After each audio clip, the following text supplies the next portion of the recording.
Hello everyone, welcome to Wings से Quran. I am Shahid Khan and you're watching Wings से Quran. Dear students, जैसा कि आप जानते हैं we have started a video series on Indian polity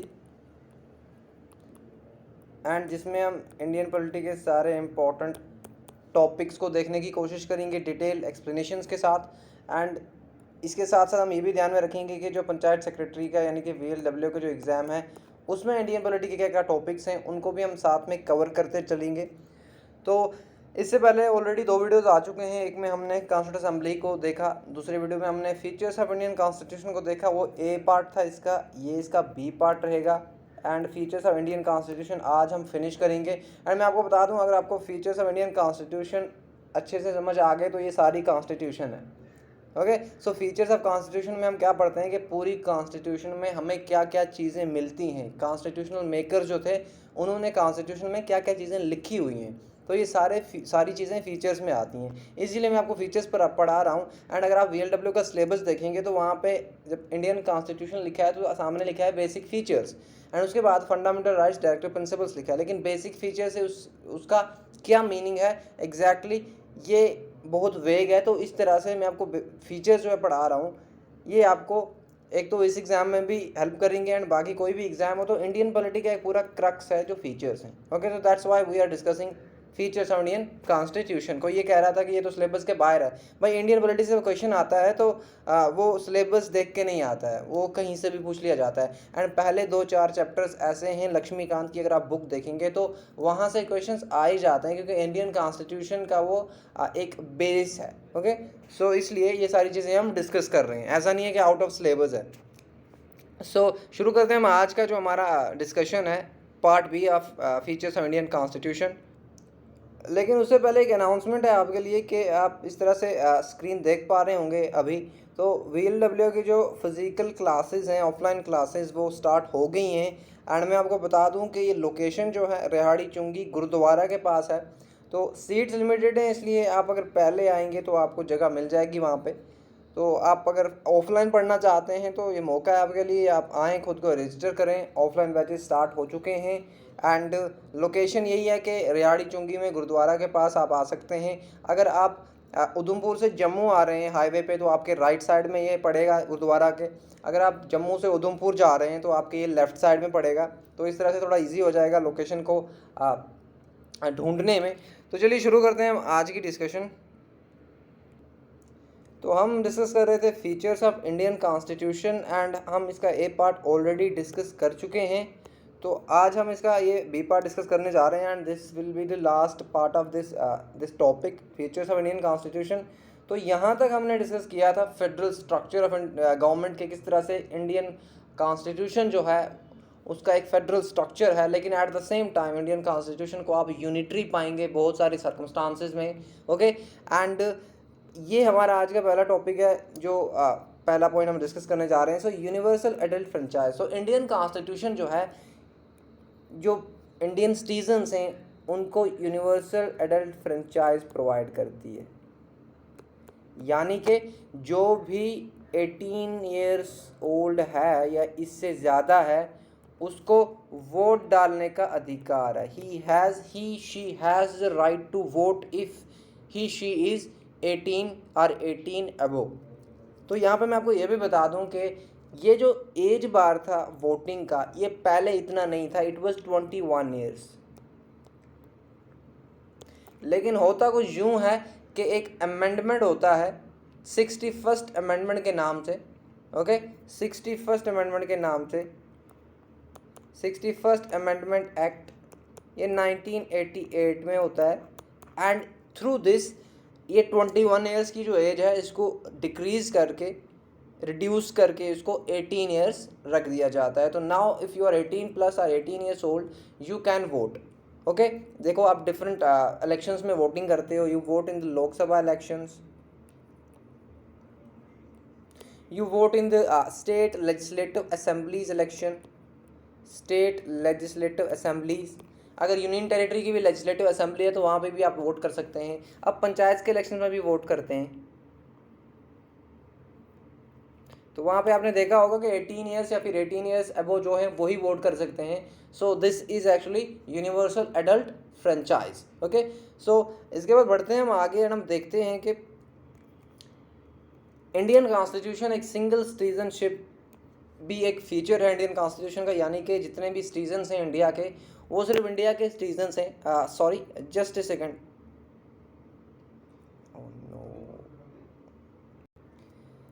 so I was talking about single citizenship. तो India जो है, Indian constitution single citizenship provide करता है इसके सारे सिटीजन्स को, यानी कि मैं आपको बता दूं यहाँ पे एक एग्जांपल के यूनाइटेड स्टेट ऑफ अमेरिका की अगर हम एग्जांपल लें तो यहाँ पे क्या है, यूनाइटेड स्टेट्स ऑफ अमेरिका के 50 स्टेट्स हैं। ओके, एंड ये 50 स्टेट्स में डिफरेंट आपको पता है सिटीजन्स हैं, हर स्टेट में सिटीजन्स होंगे। एंड ये जो 50 स्टेट्स हैं यहाँ के जो सिटीजन्स हैं, एक तो वो यूनाइटेड स्टेट्स ऑफ अमेरिका के सिटीजन्स हैं, ओके, एज ए हो, एज इन जनरल, लेकिन वो उस पर्टिकुलर स्टेट के भी सिटीजन हैं जिस पर्टिकुलर स्टेट में वो रह रहे हैं। तो ये है प्रेसिडेंशियल फॉर्म ऑफ गवर्नमेंट जो यूएसए में है, तो इसको ड्यूअल सिटीजनशिप कहते हैं।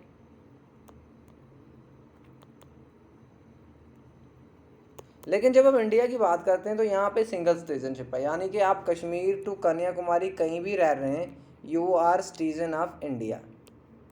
ओके, आप ऐसा नहीं है कि आंध्र प्रदेश में रह रहे हैं तो आप आंध्र प्रदेश के सिटीजन हो गए। ओके, ऐसा बिल्कुल भी नहीं है। या फिर आप कर्नाटका में रह रहे हैं तो आप कर्नाटका की सिटीजनशिप रखेंगे। No, you are only citizen of India. Okay, so no matter कि कितने जोग्राफिकल डिवीजन हैं इंडिया के, आपको सिंगल सिटीजनशिप है इंडिया में। ऑफकोर्स यहाँ पे JNK में इससे पहले क्या था कि एक रेजिडेंशियल स्टेटस था स्टेट सब्जेक्ट के नाम से, अभी भी डोमिसाइल सर्टिफिकेट जो है JNK में बनती है, लेकिन सिटीजनशिप जो है अब सिंगल ही है थ्रू आउट इंडिया। ओके, तो इसमें इसको आप ध्यान में रखेंगे। चलते हैं अपने नेक्स्ट फीचर पे,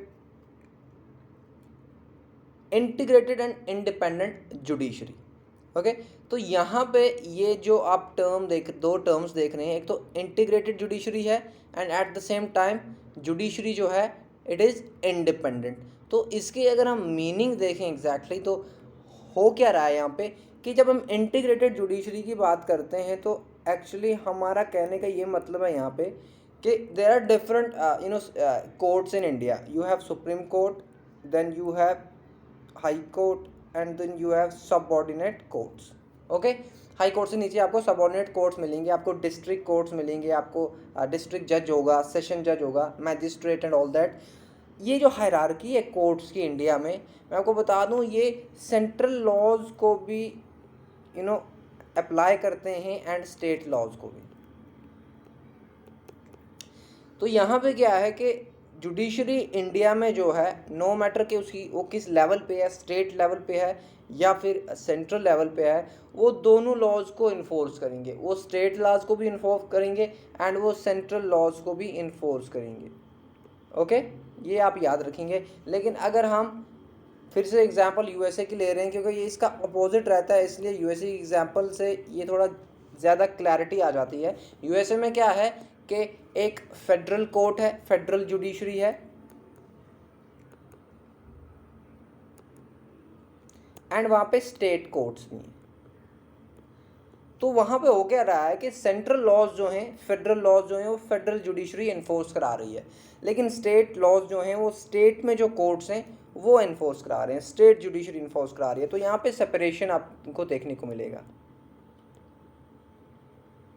मगर इंडिया के केस में ऐसा नहीं है। यहाँ पे क्या है कि नो मैटर वो हाई कोर्ट है या सुप्रीम कोर्ट है, दोनों जो हैं सेंट्रल एंड स्टेट लॉज को एनफोर्स कर सकते हैं। So this is how Indian judiciary is integrated. India has a integrated judicial system. आप इस तरह से समझें कि ये कुछ जुड़ा हुआ है, like this. Okay, different states high courts या फिर सुप्रीम कोर्ट जो है वो सेंट्रल लॉज को भी और स्टेट लॉज को भी एनफोर्स कर सकता है। नो मैटर के स्टेट्स की यहाँ कोर्ट्स की हायरार्की है, पहले सुप्रीम कोर्ट आता है, फिर हाई कोर्ट आता है, फिर उसके बाद लोअर कोर्ट्स आते हैं, सबऑर्डिनेट कोर्ट्स आते हैं, लेकिन जो कोर्ट्स हैं वो दोनों लॉज को एनफोर्स करा सकते हैं। बट ये केस जो है यूएसए में नहीं है, वहाँ पे फेडरल जुडिशरी फेडरल लॉज को इन्फोर्स करा रही है एंड स्टेट जुडिशरी जो है स्टेट लॉज को इन्फोर्स करा रही है। So this is how Indian judicial system is integrated, ये जुड़ा हुआ है। एंड सेकंड थिंग हमारे पास है Indian judicial system is independent. तो जब हम इंडिपेंडेंट जुडिशियल सिस्टम की बात करते हैं तो यहाँ पे हमें असल में हम बात कर रहे हैं when we are talking about Indian judicial system is independent, तो यहाँ पे हम कह रहे हैं कि जो इंडियन जुडिशरी है यानी कि जो सुप्रीम कोर्ट है या फिर हाई कोर्ट है, देखिए इनमें बहुत सारे डिफरेंट पोजीशंस होती हैं। आपको चीफ जस्टिस मिलेगा, आपको जजेस मिलेंगे एंड और भी जुडिशियल स्टाफ मिलेगा। तो मैं आपको बता दूं कि इनकी जो सर्विस कंडीशंस होती हैं वो सबसे पहले फिक्स्ड होती हैं एंड इसके अलावा और भी बहुत सारी चीज़ें होती हैं, जैसे यहाँ पे जो टेन्योर होती है इनकी बहुत सिक्योर होती है, लाइक इनको ऐसे ही आप नहीं निकाल सकते। ओके, सो फिक्स्ड सर्विस कंडीशंस होती हैं। एक टेन्योर जो होती है उसकी सिक्योर होती है, यानी कि जितने भी साल के लिए एक सुप्रीम कोर्ट का जज जो है उसको अपॉइंट किया गया है तो वो एटलीस्ट उतने साल तो रहेगा, उसको ऐसा ही हम आसानी से नहीं निकाल सकते, उसको रिमूव नहीं कर सकते हम। एंड इसके अलावा बहुत सारी और भी चीज़ें हैं, जैसे जो स्टाफ होता है जुडिशरी का वो जुडिशरी खुद अपॉइंट करती है। ओके, ऐसा नहीं है कि कोई आउटसाइड फोर्स लाइक लेजिस्लेचर या फिर एग्जीक्यूटिव जो है वो इंटरफेयर करेगा एंड जो जुडिशरी का स्टाफ होगा उसको इलेक्ट किया जाएगा, ऐसा बिल्कुल नहीं होता है। जुडिशरी जो है अपने स्टाफ को खुद अपॉइंट करती है। ओके, एंड इसके अलावा और भी बहुत सारी चीज़ें हैं, जैसे जो जजेस होते हैं, जजेस का जो भी कंडक्ट होता है यानी जजेस की जो भी प्रैक्टिस होती है with in courts, high court हो या फिर सुप्रीम कोर्ट हो, उसकी डिस्कशन हम किसी लेजिस्लेचर में नहीं कर सकते। ओके, जजेस के कंडक्ट्स को हम लेजिस्लेचर में डिस्कस नहीं कर सकते। तो इस तरह से ये जो जुडिशरी है ये एग्जीक्यूटिव एंड लेजिस्लेचर की इंटरफेरेंस से इंडिपेंडेंट है, यानी कि लेजिस्लेचर एंड एग्जीक्यूटिव जो है वो इंटरफेयर नहीं कर सकते जुडिशियल सिस्टम में या फिर जो जुडिशरी है इंडिया की, जो कोर्ट्स का सिस्टम है। इसलिए हम ये भी कहते हैं ना कि जो जुडिशरी है ये फाइनल इंटरप्रेटर है कॉन्स्टिट्यूशन की, कि अगर एग्जीक्यूटिव और लेजिस्लेचर कोई ऐसी चीज़ कर दें जो कि अनकॉन्स्टिट्यूशनल है तो वहाँ पे जो है सुप्रीम कोर्ट का वर्डिक्ट आ जाता है कि भाई इस तरह से नहीं होना चाहिए, इस तरह से होना चाहिए। सो फाइनली सुप्रीम कोर्ट और हाई कोर्ट क्या कर रहा है, इंटरप्रेट कर रहा है जो भी एक्शंस हैं लेजिस्लेचर और एग्जीक्यूटिव के। ओके, सो यहाँ पे इंडिपेंडेंट जुडिशियल सिस्टम का यही मीनिंग है कि ये इंडिपेंडेंट है लेजिस्लेटिव एंड एग्जीक्यूटिव के एक्शन से, इनका एक अपना फिक्स सर्विस कंडीशंस होती हैं, ये अपने स्टाफ को खुद अपॉइंट करते हैं। I hope this is clear and moving to the next slide जो कि हमारा है basic structure of Indian constitution. तो जब हम बेसिक स्ट्रक्चर की बात करते हैं इंडियन कॉन्स्टिट्यूशन की तो actually we are talking about कि इंडियन कॉन्स्टिट्यूशन में बहुत सारे मैटर्स हैं, बहुत सारे प्रोविजंस हैं,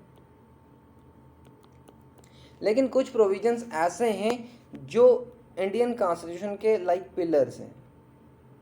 अगर उनको हम गिरा दें तो जो आइडियाज़ हैं, जिन आइडियाज़ पे इंडियन कॉन्स्टिट्यूशन बनाई गई थी वो भी एंड हो जाएंगे, टूट जाएंगे। इसलिए ये जो बेसिक स्ट्रक्चर डॉक्ट्रिन है ये असल में सुप्रीम कोर्ट ने 1973 में पहली बार ये डिसीजन आया, केशव नंदा भारती केस में आपको ऑलरेडी एक बार बता चुका हूँ ये बात,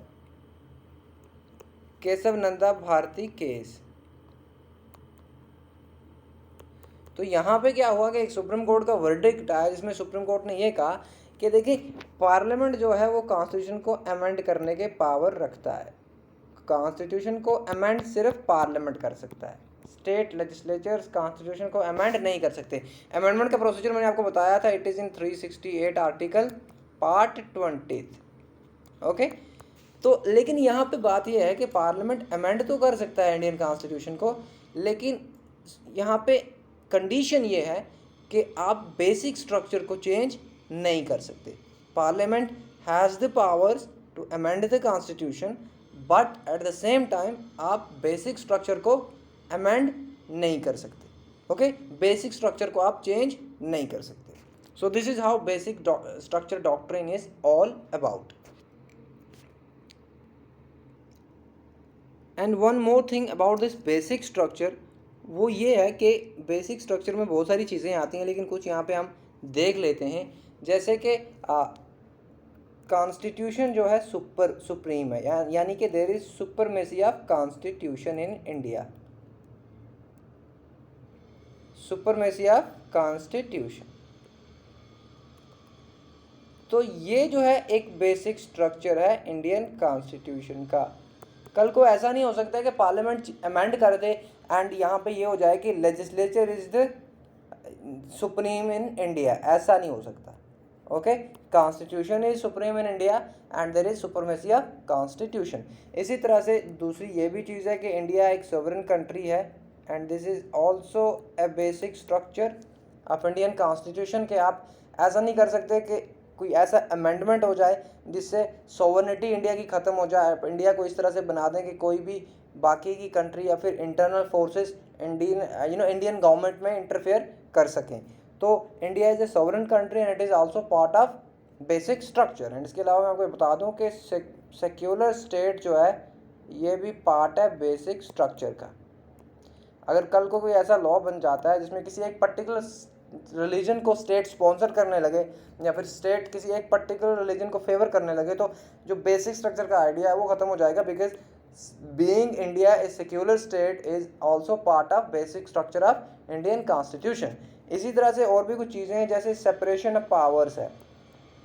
separation of powers mean legislature, executive and judiciary, इन तीनों के पावर्स सेपरेट हैं। तो ये भी ये भी basic structure of Indian constitution में आता है।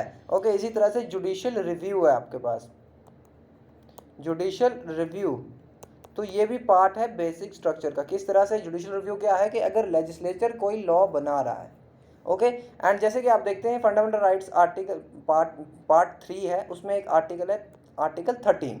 तो आर्टिकल 13 क्या कह रहा है कि अगर पार्लियामेंट कोई ऐसा लॉ बनाता है जो किसी के फंडामेंटल राइट्स को वायलेट कर रहा है तो उस पर्टिकुलर लॉ को हम नल एंड वॉइड डिक्लेयर कर देंगे। लेकिन ये कौन करेगा? जुडिशरी। ओके, तो यहाँ पे क्या है? जुडिशियल रिव्यू है कि जो भी लॉ बना रहा है लेजिस्लेचर वो जुडिशरी उसको अप्रूव करनी चाहिए। वो कोई ऐसा लॉ नहीं होना चाहिए जिससे किसी के राइट्स वॉयलेट हो रहे हैं। अगर ऐसा हो रहा है, किसी के फंडामेंटल राइट्स वॉयलेट हो रहे हैं, तो उस लॉ को नल एंड वॉइड कर देगा judiciary. Okay, so this is how judicial review is कि इस तरह से यूज़ किया जाता है जुडिशियल रिव्यू का।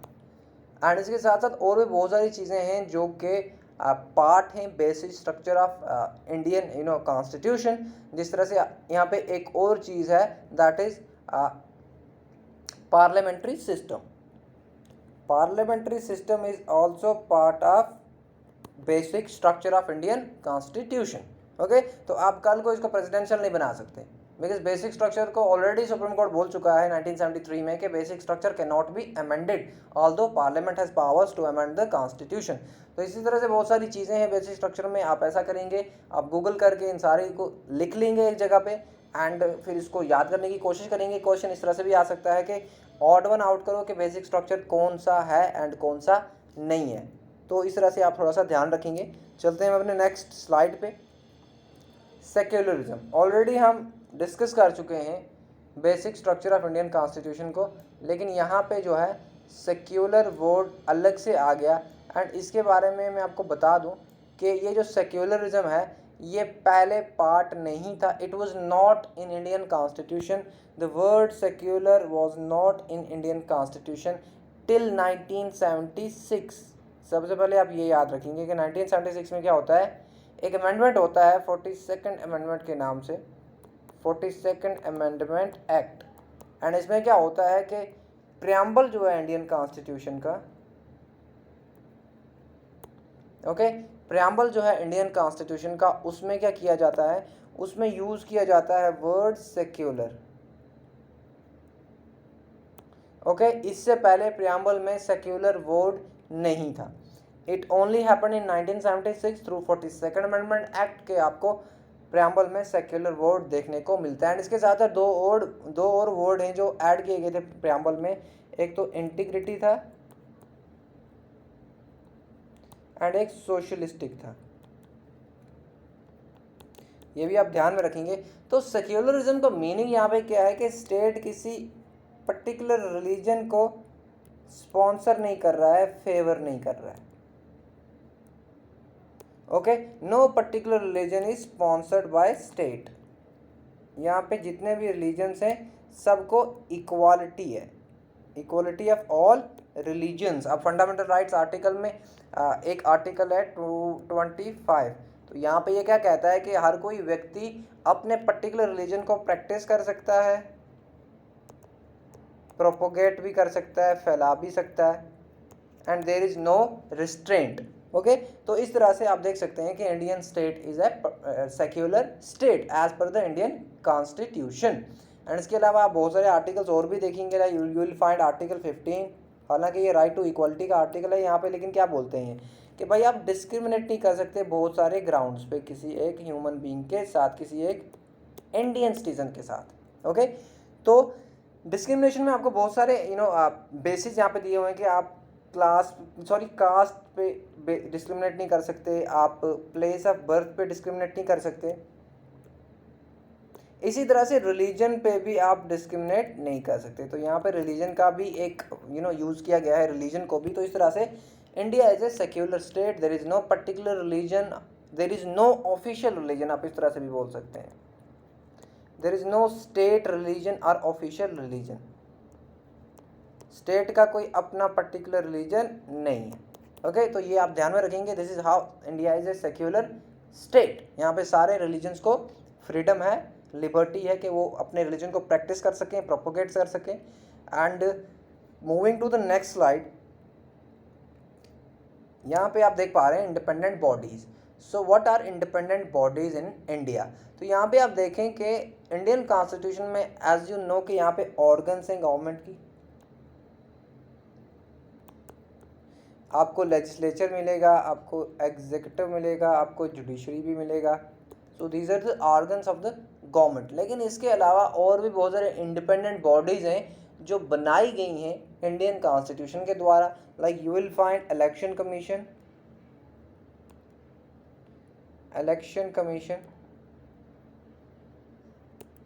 एंड इसी तरह आपका यूपीएससी है, इसी तरह आपका कैग का ऑफिस है, controller and auditor general of India, and इसी तरह से आपका स्टेट पब्लिक सर्विस कमीशन है, स्टेट पब्लिक सर्विस कमीशन। तो ये कुछ इंडिपेंडेंट बॉडीज़ बनाई गई हैं, इनका भी जो सर्विस कंडीशंस हैं या फिर इनकी टेन्योर है वो फिक्स रहती है, सिक्योरिटी रहती है इनकी टेन्योर की, सर्विस कंडीशन फिक्स रहती हैं। ओके, एंड ये काफ़ी हद तक इंडिपेंडेंट है, लेजिस्लेचर या फिर एग्जीक्यूटिव का इन पे कोई इंटरफेरेंस नहीं है, ये अपने काम एक इंडिपेंडेंट तरीके से करते हैं, इसीलिए इनको इंडिपेंडेंट बॉडीज़ कहा जाता है। तो ये भी डेमोक्रेटिक सिस्टम का एक इम्पॉर्टेंट पार्ट है, जो इंडिया का डेमोक्रेटिक सिस्टम है उसका एक बहुत बड़ा इम्पोर्टेंट पार्ट है ये इंडिपेंडेंट बॉडीज़। इनको भी हम अलग से पढ़ेंगे, बिकॉज हमारी मैं आपको there are two kind of bodies actually, constitutional bodies and non constitutional bodies. Non constitutional bodies, तो हम इसको पढ़ेंगे इसके बारे में सारा। Okay, and moving to the next slide, emergency provisions. अब इंडियन कॉन्स्टिट्यूशन में क्या है, कुछ ऐसे सर्कमस्टांसेस हो जाते हैं कंट्री में कि जब सेंटर जो है वो सारे पावर को एक्सरसाइज करने लगता है, और ये सिचुएशंस होती हैं इमरजेंसी सिचुएशंस। तो 3 तरह की इमरजेंसीज इंडिया में इंडियन कॉन्स्टिट्यूशन में लगाई जा सकती हैं as per Indian constitution. You have national emergency,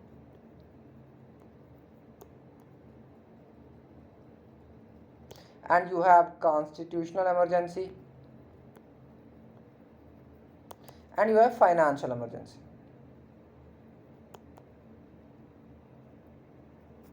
okay, different articles हैं, जैसे 352 आर्टिकल डील करता है इससे हमारा 356 आर्टिकल डील करता है, एंड देन 360 जो है वो फाइनेंशियल इमरजेंसी के साथ डील करता है। लेकिन कॉन्स्टिट्यूशनल इमरजेंसी में 365 आर्टिकल भी है। तो ये सारी चीज़ें हम पढ़ेंगे जब इमरजेंसीज़ को पढ़ेंगे। इमरजेंसीज़ का प्रोविज़न जो है ये पार्ट 18th में आता है, 18th part of Indian constitution. As I told you people, there are 25 parts of Indian constitution, तो उसमें जो 18th पार्ट है उसमें इमरजेंसीज़ के प्रोविजन दिए गए हैं। तो इमरजेंसीज़ के टाइम पे होता क्या है, जब इमरजेंसीज़ लग जाती हैं तो central government, as I told you people, become all powerful, central government पूरी तरह से पावरफुल हो जाती है एंड स्टेट्स का कोई रोल नहीं रहता उसमें, जितना भी पावर है वो किसके कंट्रोल में आ जाता है, सेंट्रल गवर्नमेंट के कंट्रोल में। ओके, स्टेट्स का पावर सेंट्रल गवर्नमेंट के कंट्रोल में आ जाता है एंड यहाँ पे यूनिटरी कॉन्स्टिट्यूशन आपको देखने को मिलेगी। ओके, अभी तक क्या है, Indian constitution is federal in structure but the emergencies are impose, जब इमरजेंसीज इंप्लीमेंट हो जाती हैं तो उस टाइम पे इंडियन कॉन्स्टिट्यूशन यूनिटरी हो जाता है पूरे तरीके से। तो इस तरह से आप देख सकते हैं कि किस तरह से शिफ्ट होती है from federal to unitary in case of emergencies. Okay, so I hope आपको ये इमरजेंसीज का क्लियर हो गया कि this is one of the important feature, one of the fundamental feature in Indian constitution, कि नॉर्मल टाइम्स में तो जो चल रहा है जिस तरह से पॉलिटिकल सिस्टम है उसी तरह से रहेगा, but when there are certain circumstances जब इमरजेंसीज इंप्लीमेंट हो जाती हैं तब इंडियन कॉन्स्टिट्यूशन यूनिटरी हो जाता है एंड सेंट्रल गवर्नमेंट के पास सारे पावर्स चले जाते हैं। ओके, एंड इसके बाद हमारे पास एक और फीचर है इंडियन कॉन्स्टिट्यूशन का, that this Indian constitution has a 3 tier government. अब ये क्या है, देखिए सबसे पहले हमारे पास सेंट्रल गवर्नमेंट है, then we have state government and then we have local government. Central government में आपका पार्लियामेंट आता है, as I told you people, आपका प्रेसिडेंट आता है, आपका कंट्रोलर ऑडिटर जनरल आता है, आपका वाइस प्रेसिडेंट आता है। ओके, सो ये सारी चीज़ें जो आपकी हैं ये सेंट्रल गवर्नमेंट में आती हैं, आपका सुप्रीम कोर्ट आता है। इसी तरह से स्टेट गवर्नमेंट जो है आपका, इसमें चीफ मिनिस्टर आ जाता है, गवर्नर आ जाता है, स्टेट लेजिस्लेचर आ जाता है, इसी तरह और भी बहुत सारी चीज़ें जैसे हाई कोर्ट्स आ जाते हैं। तो ये 2 चीज़ें जो थी ये ऑलरेडी जब कॉन्स्टिट्यूशन बनाई गई थी तो ये सारे प्रोविजंस में थे, लेकिन गवर्नमेंट, लोकल गवर्नमेंट की जब हम बात करते हैं तो ये पहले नहीं था इंडियन कॉन्स्टिट्यूशन में। इट ओनली हैपेंड इन 1991 के जब 2 तरह के अमेंडमेंट किए जाते हैं, 73rd amendment act and 74th amendment act. इसके थ्रू क्या होता है, 73rd अमेंडमेंट एक्ट के थ्रू पंचायत्स को लाया जाता है, पंचायत प्रोविजन ऐड किया जाता है इंडियन कॉन्स्टिट्यूशन में, एंड 74th अमेंडमेंट एक्ट के थ्रू म्यूनसिपैलिटीज़ का जो प्रोविजन है वो ऐड होता है। तो इस तरह से लोकल गवर्नमेंट जो है, लोकल गवर्नमेंट का प्रोविजन भी आ जाता है इंडियन कॉन्स्टिट्यूशन में। तो इस तरह से आप देख पा रहे हैं कि first level, second level and third level. तो इस तरह से इंडियन कॉन्स्टिट्यूशन एक 3 टायर गवर्नमेंट प्रोवाइड करती है। Okay, there is 3 tier government in India. Okay, and ये लोकल गवर्नमेंट इसीलिए कराई गई थी, इसीलिए इसका प्रोविजन ऐड किया गया ताकि डेमोक्रेसी को ग्राउंड लेवल पे भी लाया जाए। Okay, just a second, democracy को ग्रास रूट लेवल पे लाया जाए, इसलिए ये लोकल गवर्नमेंट के प्रोविजंस को ऐड किया गया इंडियन कॉन्स्टिट्यूशन में।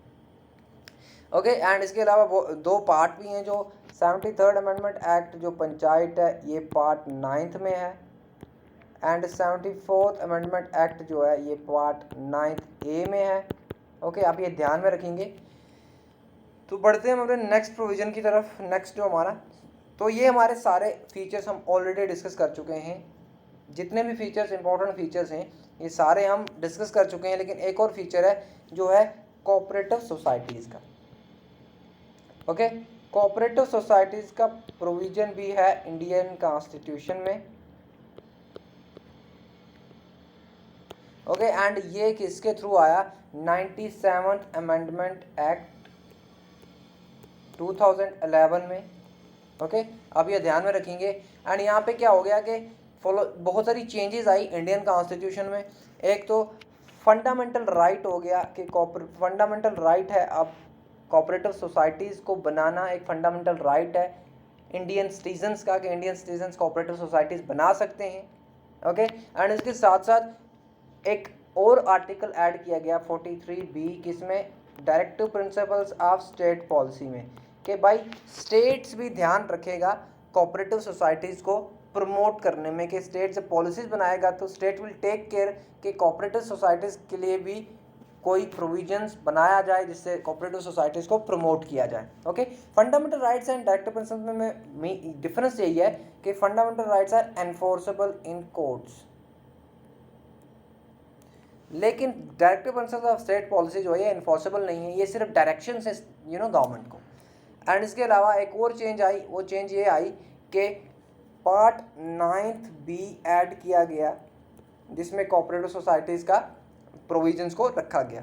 Okay, so this was all about features of Indian constitution. And मैं आपको बता दूं देयर आर सर्टन थिंग्स, थोड़ा क्रिटिसिज्म है इंडियन कॉन्स्टिट्यूशन का कि सबसे पहले it is a borrowed constitution.